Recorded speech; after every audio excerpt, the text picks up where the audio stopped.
Pertama-tama saya akan mengucapkan selamat pagi, selamat siang, selamat sore, selamat petang, dan selamat senja bagi saudara-saudara sebangsa setanah air.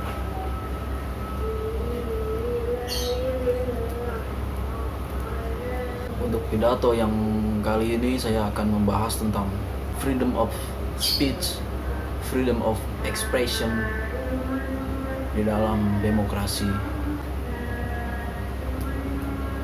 Bagaimana bisa kita katakan bahwa negeri ini adalah negeri yang dibangun dari sistem yang sudah demokrasi, jika pada kenyataannya kita banyak jumpai kasus-kasus yang malah bertentangan dengan demokrasi itu sendiri, bisa dibilang contradiction atau kontradiktif atau bertentangan.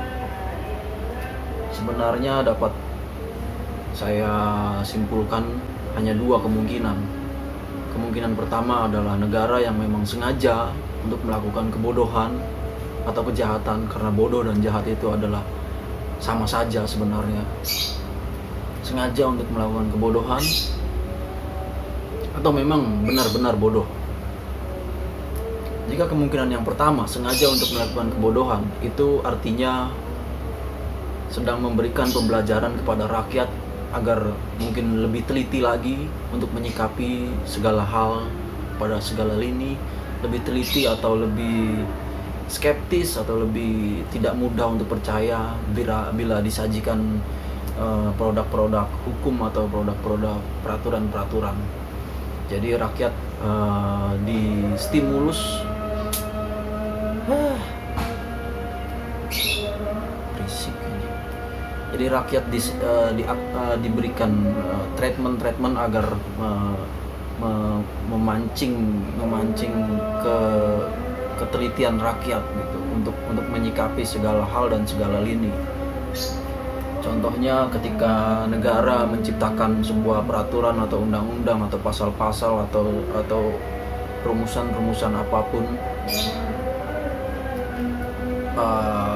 dia sengaja untuk menciptakan poin inti yang ditutupi dengan berbagai macam tumpukan poin yang menyamarkan dari poin inti tersebut gitu, agar rakyat dapat melatih skeptisannya atau melatih ketelitiannya untuk menyikapi apapun gitu. Jadi sebenarnya ini adalah merangsang rakyat agar lebih jeli, lebih teliti, lebih jeli, lebih kritis pada segala apapun dan pada lini apapun. Tapi yang sangat disayangkan, sebagian rakyat kita sadari bahwa memang sudah punya gen kritisisme atau gen yang tidak mudah untuk dikelabui atau tidak mudah untuk percaya pada hal-hal yang, apalagi itu sudah bukan lagi hal-hal yang relevan. Jadi tapi sebagian rakyat lain hanya kritis pada sisi tertentu saja, tapi tidak pada sisi-sisi yang lain, pada zona-zona yang lain gitu. Contoh, rakyat sebagian kritis dengan undang-undang atau peraturan-peraturan yang diciptakan negara, yang mana itu bisa ada dua kemungkinan, sengaja atau memang begitu adanya karakter negara pada saat ini.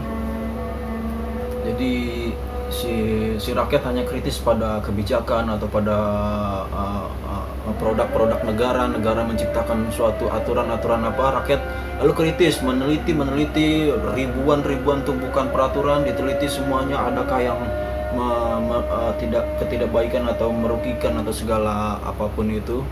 Jadi rakyat teliti pada sisi itu, tapi sangat disayangkan di saat mereka atau orang-orang tertentu teliti atau tidak mudah begitu saja percaya produk-produk yang di-launching oleh pemerintah. Di sisi lain, rakyat tersebut atau individu-individu tersebut hanya teliti pada sektor itu saja, tapi dia tidak teliti pada background basic kejiwaannya yang selama ini sudah disandarkan pada nilai-nilai. Itu tidak teliti oleh diri individu-individu tersebut. Dia hanya teliti kepada kebijakan pemerintah saja, sedangkan di sisi lain dia masih menyandarkan sebuah keadaan psikologis dirinya sendiri yang masih disandarkan oleh nilai-nilai produk usang. Itu yang sangat disayangkan. Mengapa tidak bisa kritis pada segala lini, pada segala aspek, segala sektor kehidupan.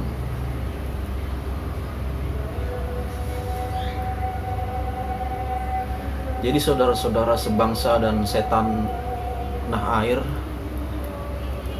saya ingin mengangkat sebuah tema atau topik di era yang katanya demokrasi ini, yang menjunjung tinggi kebebasan berpendapat, kebebasan berekspresi, tapi malah produk-produk yang diciptakan bertentangan dengan nilai-nilai tersebut. Kita ambil contoh, apakah kebebasan berpendapat dan kebebasan berekspresi itu di negeri ini hanya dikhususkan untuk orang-orang yang dianggap pantas untuk mendapatkan keistimewaan tersebut, untuk bebas berekspresi dan berpendapat. Lalu yang tidak dianggap pantas, mereka tidak layak dan tidak boleh untuk melakukan kebebasan berekspresi dan berpendapat. Jadi sistem macam apa seperti itu? Bebas masih setengah-setengah, artinya ya bukan bebas ya bebas gitu.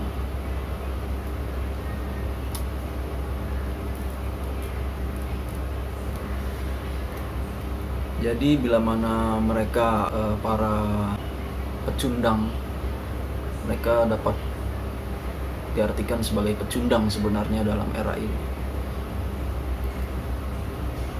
Jadi para pecundang itu berargumen bahwa tidak ada kebebasan yang mutlak. Tapi apakah kebebasan ini adalah kebebasan yang baik bila dibandingkan dengan kebebasan? Karena negara ini nggak sendirian. Kita banyak bisa melihat negara-negara lain dengan tolak ukur yang lebih baik kebebasannya. Apakah untuk mendapatkan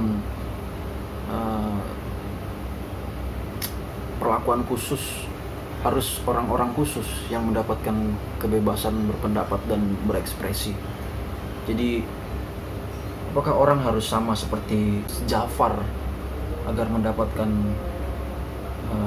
kebebasan berekspresi dan berpendapat? Banyak gen-gen penguji demokrasi, dan setiap kali gen penguji demokrasi itu di launching, negeri ini tidak pernah lulus dari ujian demokrasi. Banyak yang dikasuskan atau dijerat oleh peraturan-peraturan yang berada di dalam sistem demokrasi ini. Padahal itu adalah gen-gen penguji seperti apa kualitas demokrasi di negeri ini. Atau jangan-jangan kelak Gus Jafar pun akan dikasuskan apabila Gus Jafar disinyalir telah masuk pada ranah politik yang bertentangan dengan penguasa, atau disinyalir di samping telah masuk pada ranah politik yang bertentangan juga dia dicarikan deliknya untuk mungkin pencemaran nama baik atau penistaan atau apa. Apakah Gus Jafar pun akan seperti itu kan gitu. Jadi dibalik saya membahas tentang Gus Jafar, Gus Jafar adalah satu dari sekian banyak gen-gen penguji demokrasi. Jadi demokrasi di negeri ini levelnya itu dikhususkan hanya untuk sebuah kepribadian yang seperti Gus Jafar saja. Apabila Anda ingin mendapatkan perlakuan khusus suatu demokrasi atau suatu bentuk dari kebebasan berekspresi dan berpendapat, Anda harus seperti Gus Jafar dahulu, baru Anda dapat perlakuan khusus pada negeri yang katanya demokrasi ini. Karena banyak gen-gen penguji demokrasi yang tidak memenuhi kriteria seperti Gus Jafar, mereka berujung pada jeratan-jeratan pasal-pasal. Kita lihat fenomena Gus Jafar yang saya angkat adalah yang saya fokuskan adalah di mana dia menguji kualitas demokrasi di lingkungannya. Coba Anda bayangkan bila Gus Jafar posisinya ada di Blok M, atau ada di Petamburan, atau ada di Bekasi, atau ada di sekitar ibu kota ini, berapa lama waktu dia untuk bernafas? Atau berapa lama wajah dia tetap utuh? Coba dekatkan dia pada amplifier. Bagaimana kalau keadaannya itu di ibu kota? Mungkin bisa dibakar hidup-hidup. Tapi Gus Jafar sudah menguji daerahnya sendiri, menguji kualitas demokrasi di daerahnya sendiri. Dia tetap masih ada, masih eksis, bernafas dan utuh. Jadi begitu. Yang saya tekankan adalah kenapa kita harus menjadi seperti Gus Jafar terlebih dahulu, lalu mendapatkan perlakuan khusus dari nilai-nilai demokrasi yang ada di sini. Saya tidak merendahkan daerah lain, tapi pada faktanya bila mana Anda sudah disinyalir berlawanan kubu politik atau berlawanan dari kebijakan-kebijakan yang diluncurkan pemerintah, atau Anda disinyalir memiliki berpotensi untuk mengalahkan suara pemerintah, Anda akan dijerat oleh peraturan-peraturan yang katanya demokrasi. Bagaimana?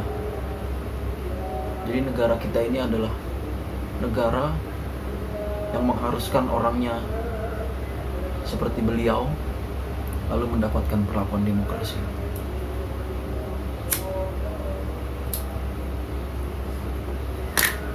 Saya tidak mempermasalahkan kepribadian Gus Jafar. Yang saya permasalahkan adalah kenapa negeri ini tidak pernah atau belum mendekati yang namanya adil.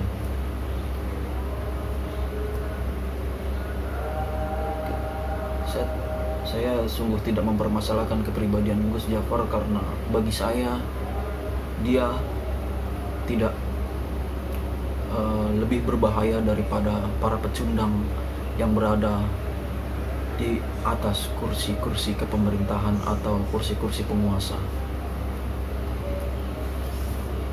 Dia tidak merugikan, lalu dia juga tidak menumpahkan darah, dia juga tidak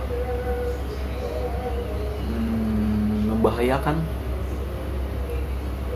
Sedangkan para penguasa memiliki potensi lebih membahayakan daripada sosok tersebut.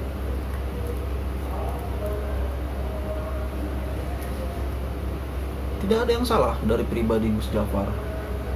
Setelah sekian lama saya pelajari, itu wajar untuk khazanah wawasan seseorang tersebut, itu wajar. Jadi apabila Anda yang berdasi dan berkuasa memiliki khazanah wawasan yang sama dan zona yang sama seperti dia, maka kemungkinan besar Anda akan seperti dia. Ini hanya perbedaan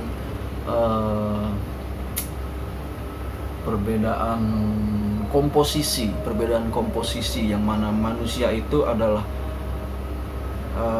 kapasitas, lalu isinya itu seperti wawasan atau pengetahuan itu komposisi di dalam wadah manusia itu. Di dalam raga ada pikiran, di dalam pikiran itu ada banyak input dari wawasan di segala macam masukan gitu.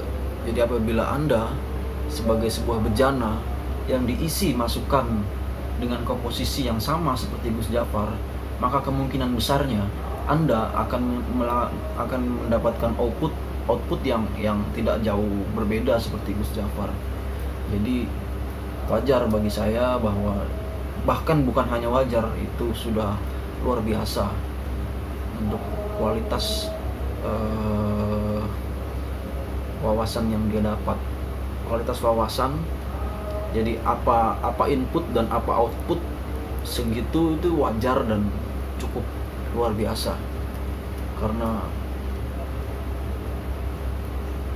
saya pribadi pun tidak mampu untuk melakukan seperti beliau.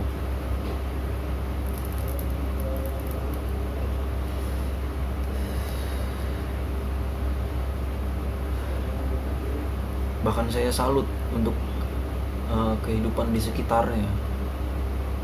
Dia mempertahankan eksistensi yang berbeda, sedangkan banyak zona-zona lain yang sangat alergi untuk mendapatkan sesuatu yang berbeda. Apabila beda pemikiran, beda ideologi, beda keyakinan, itu Anda sudah langsung disematkan sebuah stigma yang bukan hanya stigma, bahkan Anda bisa dibungkam atau bahkan ditiadakan. Tapi untuk zona Gus Jafar saya salut, karena dia mempertahankan eksistensi yang berbeda. Sedangkan di kota-kota lain atau di zona-zona lain belum tentu dapat menerima sebuah perbedaan yang begitu frontal, perbedaan yang begitu kontras. Itu di zona lain belum tentu ada. Kalaupun ada, belum tentu awet. Kalaupun awet juga belum tentu utuh.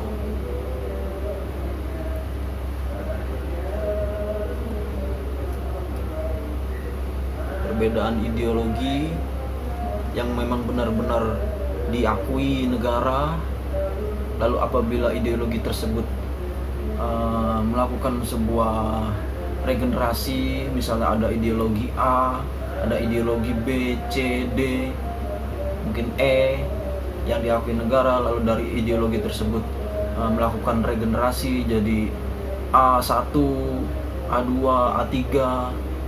Jangankan A2, A3, A1 terjadi sebuah gesekan kepada yang berbeda ideologi dasarnya dengan B atau dengan C, dari A1 dengan A2 pun banyak terjadi gesekan, padahal akarnya masih sama, masih ideologi yang sama, sama-sama A. Itu masih terjadi gesekan, bahkan pertumpahan darah. Nggak perlu saya jauh-jauh sampai ke kronologi Cikesik atau kronologi yang lain. Bahkan yang baru-baru ini pun sempat terjadi di zonanya pemimpin tertinggi negeri ini. Apakah itu bukan sebuah corengan besar? Jadi kita seperti dalam kondisi yang sangat alergi terhadap sebuah perbedaan atau dinamika perbedaan, karena perbedaan itu dinamis sekali, komposisinya selalu berkembang dan berubah. Gak pernah ada garansi bahwa jumlah perbedaan akan selalu segini, karena semakin berkembangnya zaman, jumlah perbedaan pun gak ada yang tahu akan berapa jumlahnya. Bila sekarang saja sudah demikian, bagaimana kelak nanti? Dari ideologi, itu masalah terbesar kita.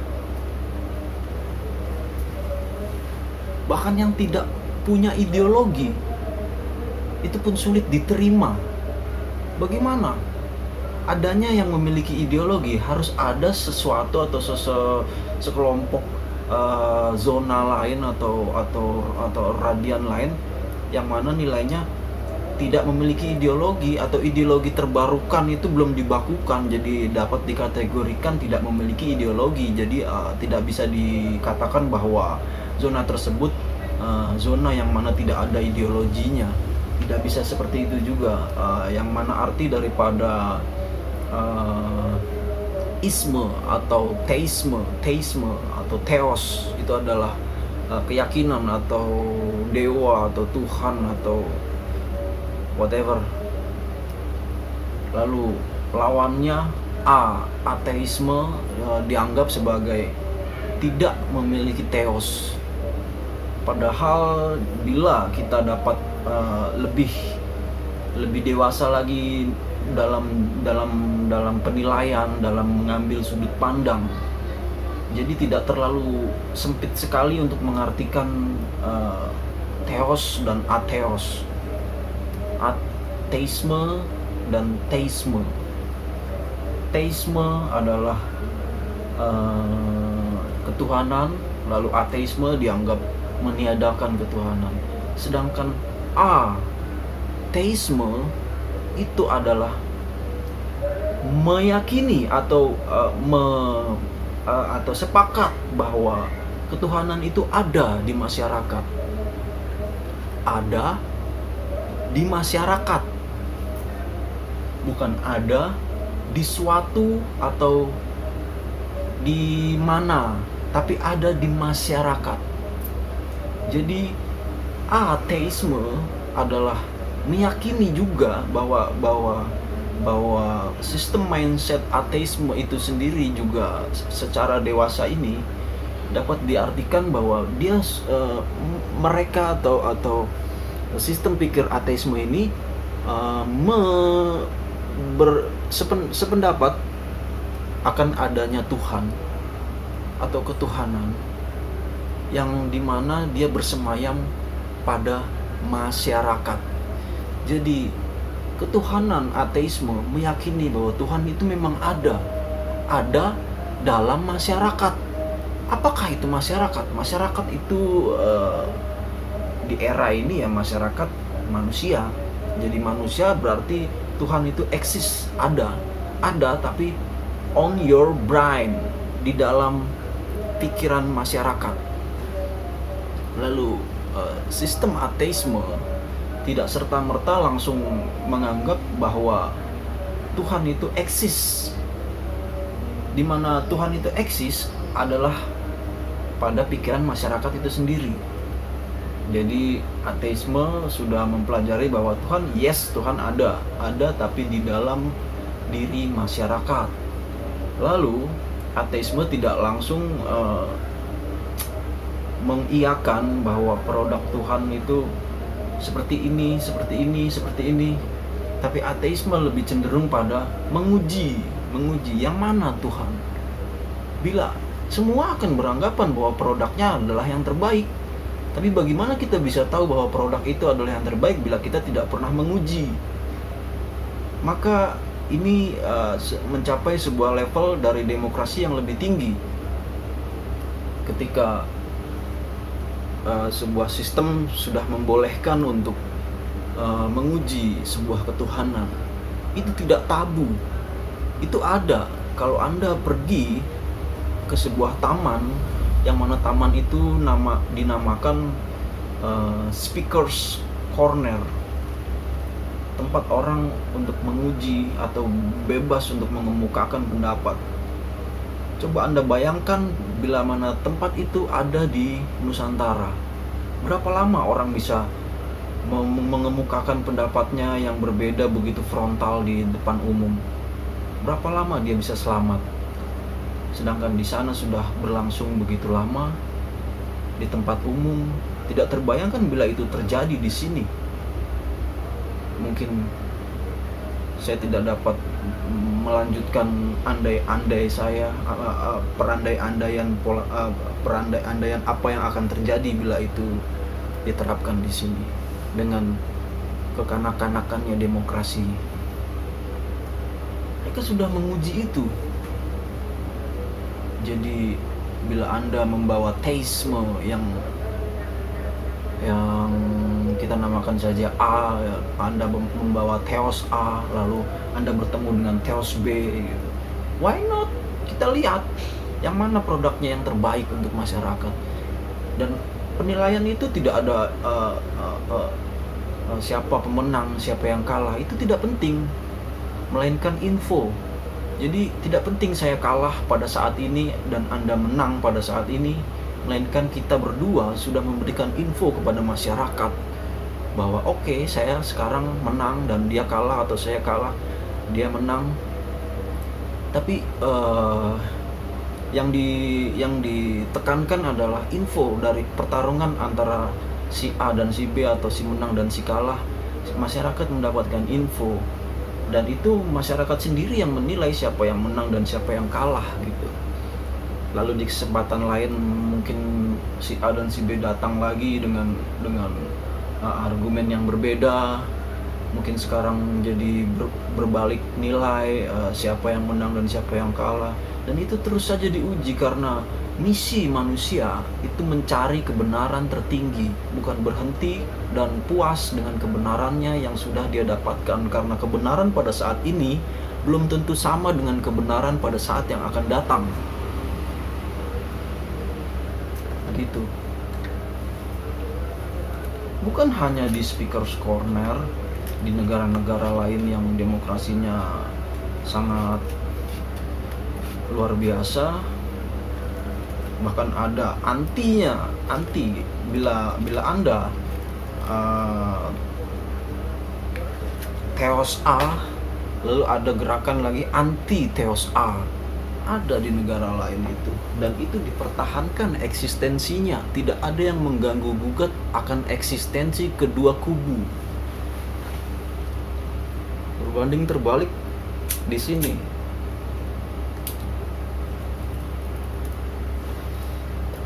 Apakah untuk menyelenggarakan hal-hal tersebut kita harus seperti Gus Jafar dulu? Negara macam apa ini? Negara yang mengharuskan orangnya harus sama semua. Sedangkan para pemuda sudah bersumpah untuk satu tumpah darah yang sama, satu bangsa yang sama, satu bahasa yang sama, bukan satu pengertian yang sama, bukan satu keagamaan yang sama, bukan pula satu kesopanan yang sama. Bila Anda lebih sopan dari saya, maka alangkah baiknya Anda mengajarkan kesopanan kepada saya, bukan Anda memaksakan kesopanan Anda diterapkan pada diri saya. Definisi dari memaksakan adalah ketika saya tidak lebih sopan dari Anda, lalu Anda menerapkan sebuah hukum untuk menghukum saya karena saya tidak sopan. Bila Anda sudah merasa lebih sopan dari saya, atau lebih baik atau lebih benar dari saya, apakah tidak ada yang lebih baik dari Anda? Bagaimana yang lebih baik dari Anda akan menghukum Anda? Lalu siapa di sini yang merasa paling baik, paling sopan, atau paling benar? Bila Anda sudah merasa lebih kuasa, maka Anda harus paham bahwasanya di atas langit selalu ada langit. Ketika Anda merasa lebih kuasa atau lebih benar dari saya, lalu Anda menghardik saya dengan melancarkan sebuah jeratan-jeratan hukuman, lalu suatu saat nanti Anda akan dihardik. Padahal Anda berada pada posisi sebuah kepemimpinan yang memimpin banyak nyawa. Ketika Anda dihardik, efeknya nyawa di bawah Anda akan kena juga efek daripada hukuman yang Anda terima. Ketika Anda menjadi sebuah pemimpin dari suatu golongan atau suatu zona atau suatu negara, ketika hukuman dilayangkan kepada Anda, itu rakyat juga ikut kena efeknya. Perlu para pecundang yang berada di kekuasaan sadari bahwa tangan dunia ada banyak di dalam semua negara. Tangan-tangan dunia ada banyak di dalam setiap negara.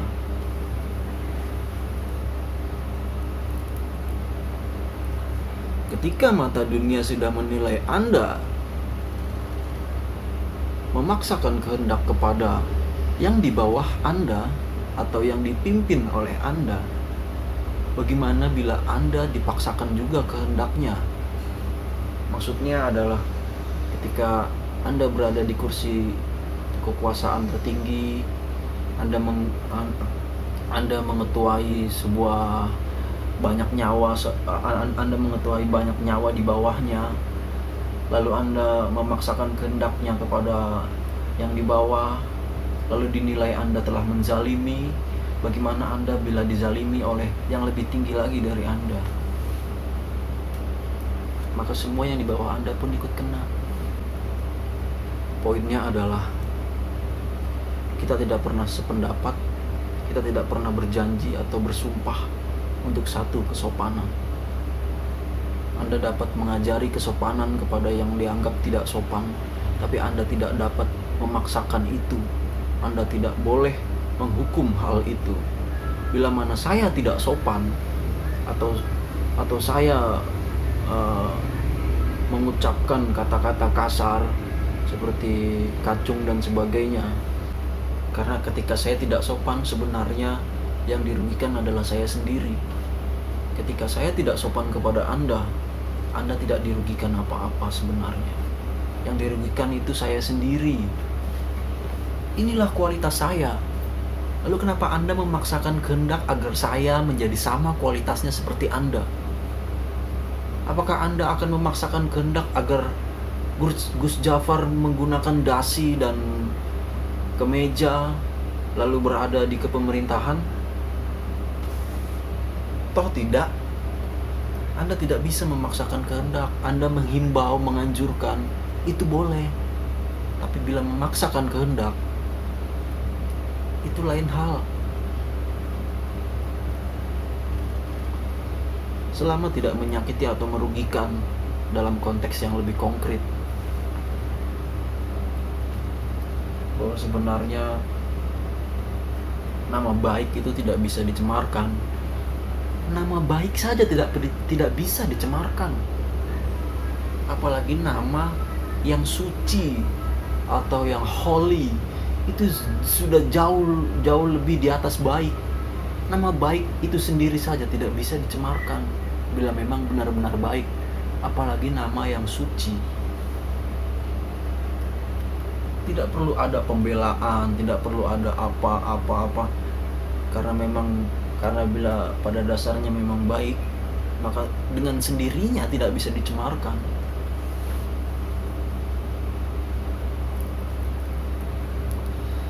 Jadi di sisi lain saya dapat memberikan sebuah penilaian bahwa sumber daya manusia sampah dipertahankan untuk berkuasa, lalu menciptakan produk-produk sampah atau peraturan-peraturan sampah, agar negeri ini memang dikunci agar selamanya berkualitas sampah.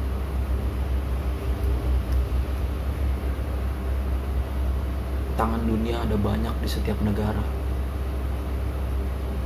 Maka para pecundang harus sadar itu, bahwa di kiri kanan Anda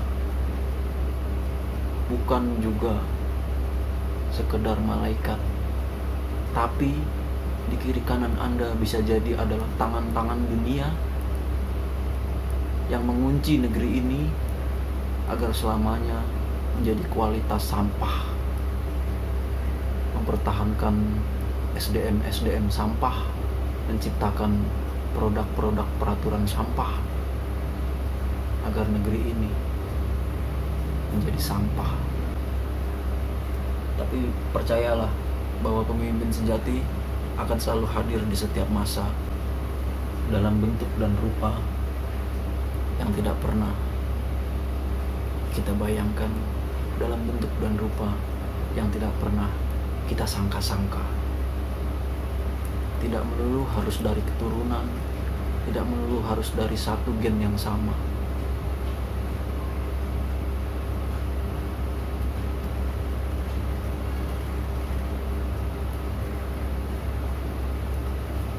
Sekian dan terima kasih.